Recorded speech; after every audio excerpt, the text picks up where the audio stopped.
Breaking చూస్తున్నాం. Delhi liquor scam లో ఆరోపణలు ఎదుర్కొంటున్న ఢిల్లీ సీఎం అరవింద్ కేజ్రీవాల్ కాసేపట్లో సీబీఐ ఎదుట హాజరు కానున్నారు. కేజ్రీవాల్ వెంట పంజాబ్ ముఖ్యమంత్రి భగవంత్ మాన్, ఢిల్లీ మంత్రులు, పెద్ద ఎత్తున ఆప్ నేతలు, కార్యకర్తలు సీబీఐ ఆఫీసుకు చేరుకుంటున్నారు.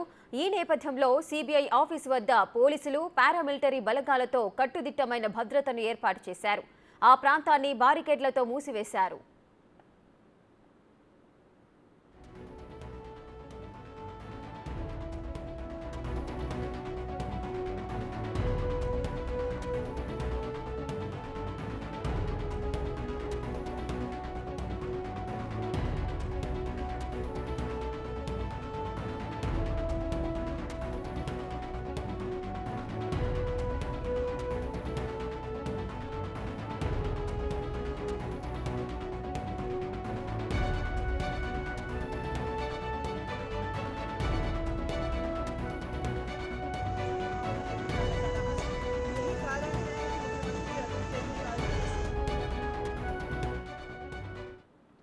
లిక్కర్ పాలసీలో జరిగిన అవకతవకలపై సీబీఐ అధికారులు కేజ్రీవాల్ను ప్రశ్నించనున్నారు. లిక్కర్ వ్యాపారులకు దక్షిణాది లిక్కర్ లాబీకి అనుకూలంగా మద్యం విధానాన్ని రూపొందించారన్న ఆరోపణలపై సమాధానమేంటని సీబీఐ అధికారులు కేజ్రీవాల్ను ప్రశ్నించనున్నారు. సౌత్ గ్రూప్ నుంచి ముడుపుల అందజేతపైన సమాధానాలు రాబట్టనున్నారు. ఈ కేసులో ఇతర నిందితుల వాంగ్మూలం ఆధారంగానే కేజ్రీవాల్కు నోటీసులు ఇచ్చినట్లు సీబీఐ అధికారులు చెబుతున్నారు.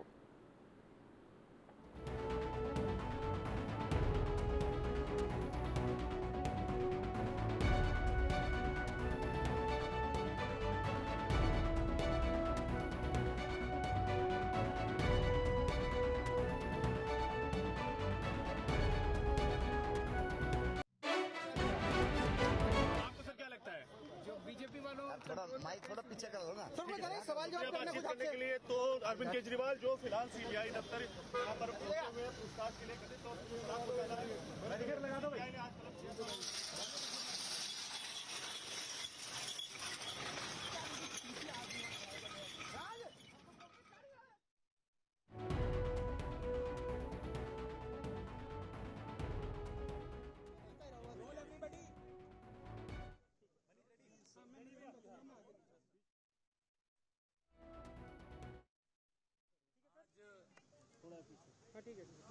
देश के एक ऐसे क्रांतिकारी नेता जिन्होंने एंटी करप्शन मूवमेंट से पार्टी शुरू की, जिन्होंने पूरे देश की राजनीति की दशा और दिशा बदलने का अहद किया और वाकई बदल कर भी दिखाई।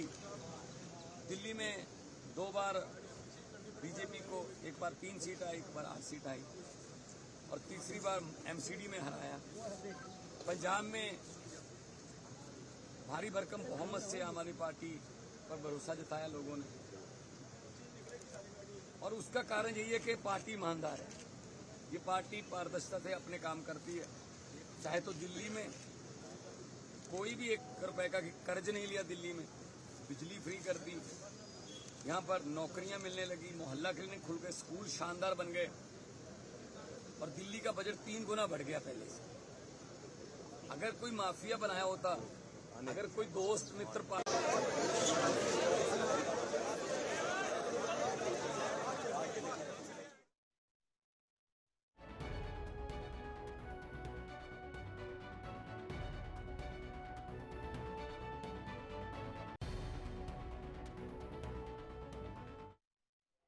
सीबीआई ने सम्मन देके मुझे अपने दफ्तर बुलाया है।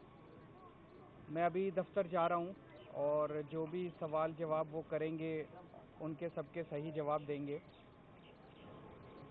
भारत एक महान देश है। 75 साल के बाद भारत की राजधानी में एक सरकार आई, दिल्ली में एक सरकार आई जिसने देश में एक उम्मीद पैदा की। पहली बार 75 साल के बाद भारत की राजधानी में स्कूल अच्छे बनने लगे, बच्चों को अच्छी शिक्षा मिलने लगी, गरीबों को इलाज मिलने लगा, सड़कें ठीक होने लगी, बिजली 24 घंटे होने लगी, चौतरफा एकदम विकास होने लगा। जो कि पूरे देश में 75 साल में कहीं किसी पार्टी की सरकार में लोगों ने देखा नहीं था। दिल्ली की तरक्की को देख के पूरे देश के अंदर एक उम्मीद जागी कि दिल्ली का विकास हो सकता है तो बाकी भारत का भी विकास हो सकता है। पूरे देश के अंदर एक उम्मीद जागी कि भारत दुनिया का नंबर 1 देश बन सकता है।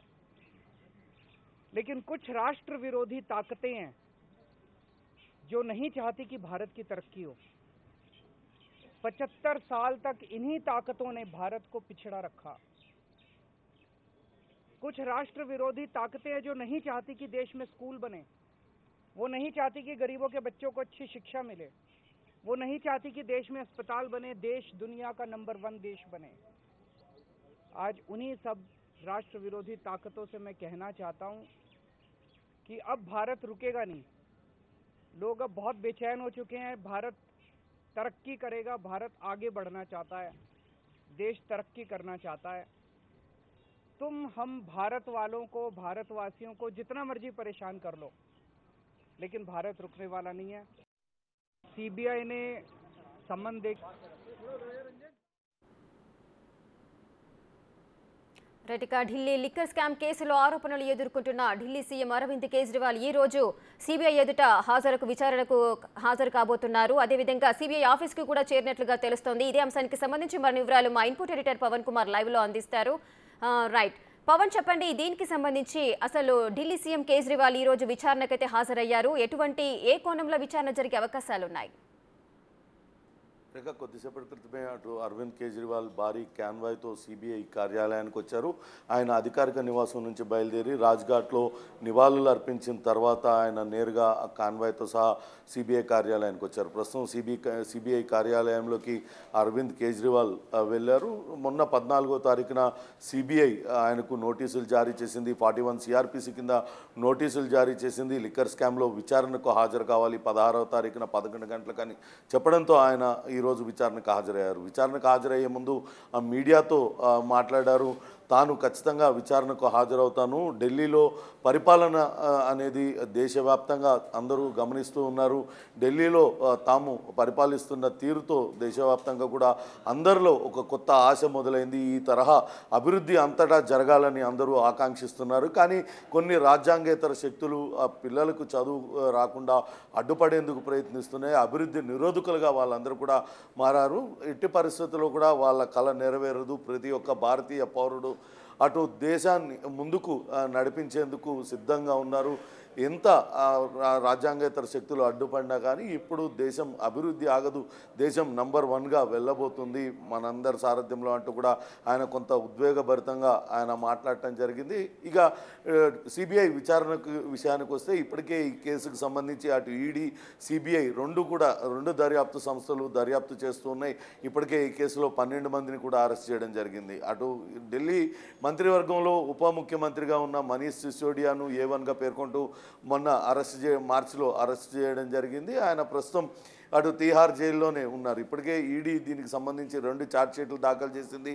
ఆ ఛార్జ్షీట్లలో అటు సౌత్ గ్రూప్కి సంబంధించి అరవింద్ కేజ్రీవాల్ పాత్రకు సంబంధింంచి అనేక ఆరోపణలు ఈడీ అధికారులు చేయడం జరిగింది. ప్రస్తుతం ఏదైతే మార్చి 2021లో మార్చి నెలలో అరవింద్ కేజ్రీవాల్ తన నివాసంలో అటు సత్యేందర్ జైన్ అట్లనే మనీష్ సిసోడియా విజయ్ నాయర్లతో సమావేశమయ్యారు. అదే సమయంలో ఇటు సౌత్ గ్రూప్లోని కొంతమంది కీలక వ్యక్తులతో ఆయన మాట్లాడించడానికి విజయ్ నాయర్ ప్రయత్నించాడు. కానీ ఆ సమయంలో మాట్లాడలేకపోయారు. ఆ తర్వాత ఫేస్ టైంలో అటు అరవింద్ కేజ్రీవాల్ ఆ సౌత్ గ్రూప్లోని కొంతమందితోని మాట్లాడారంటూ ఈడీ ఆరోపణలు చేస్తుంది. అంతేకాకుండా విజయ్ నాయర్ గురించి అటు సమీర్ మహేంద్రుకి చాలా స్పష్టంగా అరవింద్ కేజ్రీవాల్ చెప్పారు. విజయ్ నాయర్ అనే వ్యక్తి తనకు చాలా సన్నిహితుడు, అతను పార్టీకి చాలా కావాల్సిన వాడు, అతన్ని నమ్మితే కనుక మీకు కావాల్సిన పనులు అవుతాయి అంటూ కూడా అరవింద్ కేజ్రీవాల్ చెప్పినట్లుగా అటు ఈడీ తన ఛార్జ్షీట్లో పేర్కొంది. మొదటి నుంచి కూడా ఈ కేసులో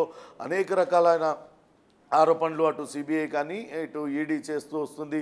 లిక్కర్ పాలసీ రూపకల్పనలో అటు సౌత్ గ్రూప్కి మేలు చేసే విధంగా అనేక మార్పులు చేశారు. ఇవన్నీ కూడా కేజ్రీవాల్కు తెలిసే జరిగాయా లేకుంటే సిసోడియానే సొంతంగా నిర్ణయాలు తీసుకున్నారా అనే కోణంలో ప్రస్తుతం అయితే సిబిఐ అధికారులు కేజ్రీవాల్ని విచారించనున్నారు. ఎందుకంటే ముసాయిదా పత్రి తయారైన తర్వాత దానిని కేజ్రీవాల్ వద్దకు తీసుకువెళ్లారు. కానీ అందులో ఉన్న అంశాలు కొన్ని తర్వాత లేవు అంటూ సిసోడియా పైన ఇప్పటికే ఈడీ కావచ్చు సిబిఐ కూడా ఆరోపణలు చేస్తుంది. అందులో కొన్ని డాక్యుమెంట్స్ మిస్ అయ్యాయి. ఆ మిస్ అయిన డాక్యుమెంట్స్ అన్ని ఎలక్ట్రానిక్ గ్యాడ్జెట్లో సిసోడియా నివాసంలో లభ్యమయ్యాయంటూ కూడా చెప్తున్నారు. వాస్తవానికి గత పాలసీ ప్రకారం 5% మాత్రమే ఉన్న లాభాన్ని 12%కి పెంచడం, దానిలో 6% తిరిగి కిక్ బ్యాక్ రూపంలో వెనక్కి తీసుకున్నారు అరవింద్ కేజ్రీవాల్కి సంబంధించిన పార్టీ పెద్దలు. దాన్ని పంజాబ్ గోవా ఎన్నికల్లో ఖర్చులకి వాడారు అనేది ఈడీ చేస్తున్న ప్రధానమైన ఆరోపణ. దీనికి సంబంధించి ఇప్పటికే అటు కొంతమంది వ్యక్తులు సిబిఐకు వాంగ్మూలం, సిబిఐ కావచ్చు అటు ఈడీకి కూడా వాంగ్మూలం ఇచ్చారు. తాను సిసోడియాకు సన్నిహిత అనుచరుడిగా ఉన్నాను కాబట్టి సిసోడియా కోసమే ఈ నగదును తీసుకున్నానంటూ గతంలో కూడా కొంతమంది చెప్పినట్లుగా ఈడీకి స్టేట్మెంట్ ఇచ్చినట్లుగా కోర్టుకు తెలిపింది. వీటిలన్నిటి వివరాలు తెలుసుకునేందుకే సిబిఐ మొట్టమొదటిసారిగా అరవింద్ కేజ్రీవాల్కు నోటీసులు జారీ చేసింది. అయితే నోటీసులు అందుకున్న అరవింద్ కేజ్రీవాల్ నేను ఖచ్చితంగా సిబిఐ విచారణకు హాజరవుతాను, విచారణకు పూర్తి స్థాయిలో సహకరిస్తాను, ఇటువంటి నోటీసులు ఇవ్వడం ద్వారా విపక్షాల గొంతు నొక్కేందుకు, అధికార పార్టీని ప్రశ్నిస్తున్న విపక్షాల గొంతు నొక్కేందుకు ప్రయత్నిస్తున్నారు, వాళ్ళని ప్రశ్నించకుండా అడ్డుకునే ప్రయత్నం చేస్తున్నారంటూ కూడా తీవ్ర విమర్శలు చేశారు. దేశవ్యాప్తంగా ఇదే పరిస్థితి ఉంది. గతంలో 14 పార్టీలు కూడా ఈడీ, సిబిఐ కేంద్ర దర్యాప్తు సంస్థలను అధికార పార్టీ విచ్చలవిడిగా వాడుకుంటుంది, ప్రతిపక్షాలపైకి ఉసిగొల్పుతుంది, ప్రతిపక్ష నేతలను భయభ్రాంతులకు గురి చేసేందుకు వాడుతుంది. కాబట్టి దీనిలో ఇంటర్ఫియర్ కావాలంటూ సుప్రీంకోర్టులో పిటిషన్ దాఖలు చేశారు. ఆ పిటిషన్ను సుప్రీంకోర్టు కొట్టివేయడం జరిగింది. అయితే దేశవ్యాప్తంగా అయితే ఒక చర్చ జరుగుతుంది. ఇక్కడ తెలంగాణలో కూడా అనేక మంది విమర్శలు చేస్తూ వస్తున్న పరిస్థితి. ఎక్కడైనా ఏదైనా రాష్ట్రంలో అధికారంలోకి రావాలనుకుంటే మోడీ కన్నా ముందు ఈడీ వస్తుంది అనేది దేశవ్యాప్తంగా ఇప్పుడు జరుగుతున్న చర్చ. అదే మాదిరిగా విమర్శలు చేస్తూ ఉన్నారు. ఈరోజు తాను విచారణకు హాజరవుతాను, అసలు లిక్కర్ పాలసీలో ఎటువంటి అవకతవకలు జరగకపోయినప్పటికీ ఏదో జరిగిపోయిందనే భావనను ప్రజల్లోకి పంపిస్తూ ఉన్నారు. ఇక్కడ దేశంలోనే ఒక రోల్ మోడల్గా ఆదర్శంగా ప్రభుత్వం నడుస్తుంది, చాలా పారదర్శక ప్రభుత్వం నడుస్తుంది.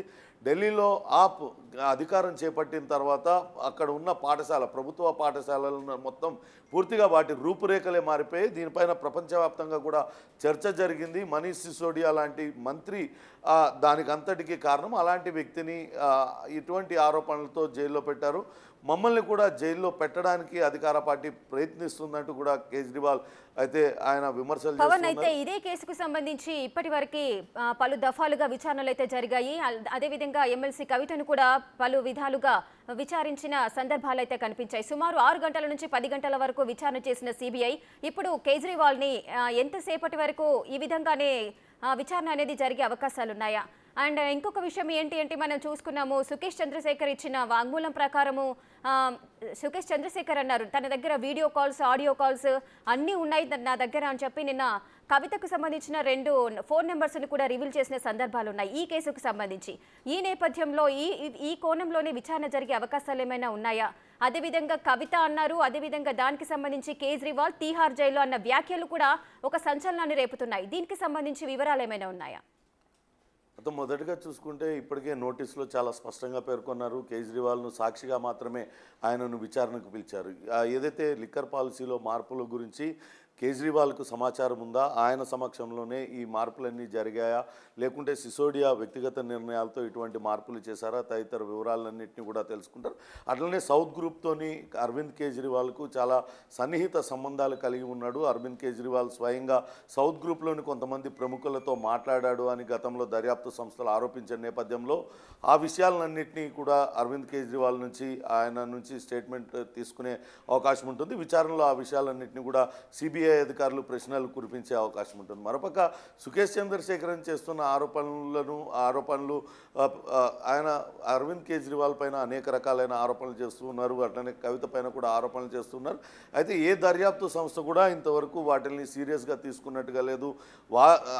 సుకేష్ చంద్రశేఖరన్ మాత్రం దమ్ముంటే విచారణకు ఎదుర్కోవాలని చెప్తున్నప్పటికీ దానిలో కొంత భిన్నమైన వాదన వినిపిస్తుంది. వాస్తవానికి ఇప్పటిదాకా ఇటు దర్యాప్తు సంస్థలు చెప్తున్న దాని ప్రకారం అటు లిక్కర్ పాలసీలో లబ్ధి చేకూర్చినందుకు గాను సౌత్ గ్రూపే అరవింద్ కేజ్రీవాల్ ప్రభుత్వానికి ఆప్ నేతలకు 100 కోట్ల రూపాయలు లంచాల రూపంలో ఇచ్చారంటూ దర్యాప్తు సంస్థలు చెప్తున్నాయి. కానీ సుకేష్ చంద్రశేఖరన్ దానికి భిన్నంగా అరవింద్ కేజ్రీవాలే ఇక్కడ సౌత్ గ్రూప్కి చెందిన వ్యక్తులకి డబ్బులు పంపినట్లుగా ఆయన చెప్తూ ఉన్నాడు. ఇది కొంత వాదన అనేది అసంబద్ధంగా ఉండడంతో దానిపైన దర్యాప్తు సంస్థలు అయితే ఎటువంటి విచారణ చేపట్టలేదు. ప్రస్తుతం ఈరోజు విచారణ మాత్రం అరవింద్ కేజ్రీవాల్కు సౌత్ గ్రూప్తో ఉన్న సంబంధాలపైన, అటు లిక్కర్ పాలసీలో రూపకల్పనలో జరిగిన మార్పులు అన్నీ కూడా అరవింద్ కేజ్రీవాల్కు తెలిసి జరిగాయా లేదా అనే కోణంలోనే ఈరోజు విచారణ అంతా కూడా జరిగే అవకాశం ఉంటుంది. మరోపక్క విజయ్ నాయర్ ఈ కేసులో మొట్టమొదటిగా అరెస్ట్ అయిన వ్యక్తి ఆయన ఆప్ నేతగా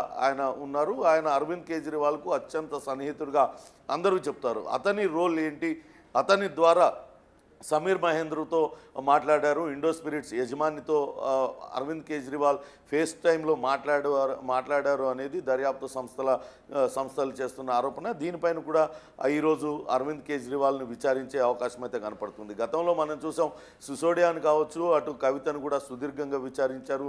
అరవింద్ కేజ్రీవాల్ విచారణ కూడా అంతే సుదీర్ఘంగా కొనసాగే అవకాశం ఉంటుంది. అయితే ఇప్పటికే దర్యాప్తు సంస్థలు పలుమార్లు అటు అరవింద్ కేజ్రీవాల్ నివాసంలో సోదాలు నిర్వహించే ఆ సోదాల సందర్భంగా కూడా పెద్ద ఎత్తున రాజకీయపరమైన విమర్శలు అన్నీ కూడా తలెత్తాయి. కానీ ఇంతవరకు ఆప్ నేతలు కూడా అదే విమర్శ చేస్తూ ఉన్నారు. అనేక సార్లు సోదాలు నిర్వహించారు, అనేక సార్లు రకరకాల వ్యక్తులను విచారించారు. కానీ అరవింద్ కేజ్రీవాల్ వద్ద నుంచి ఎటువంటి ఆధారాలను కూడా లేకుంటే ఎటువంటి నగదును కూడా స్వాధీనం చేసుకోలేదు. కేవలం ఒక రాజకీయ కక్షపూరితంగానే వేధింపులకు గురి చేసేందుకే ఇటువంటి నోటీసులు జారీ చేస్తున్నారు. ఆప్ ప్రభుత్వానికి ఇప్పుడు జాతీయ హోదా కూడా వచ్చింది. దేశమంతా కూడా ఆప్ పరిపాలన వైపు, ఆప్ అడ్మినిస్ట్రేషన్ వైపు చూస్తుంది, ఆప్ విస్తరిస్తుంది. కాబట్టి దాన్ని తొక్కిపెట్టడం కోసమే ఇటువంటి చర్యలకు బీజేపీ పాల్పడుతుందంటూ ఆప్ నేతలు విమర్శిస్తున్న పరిస్థితి అయితే ఉంది. ప్రస్తుతం అరవింద్ కేజ్రీవాల్ సిబిఐ కార్యాలయానికి చేరుకున్నారు.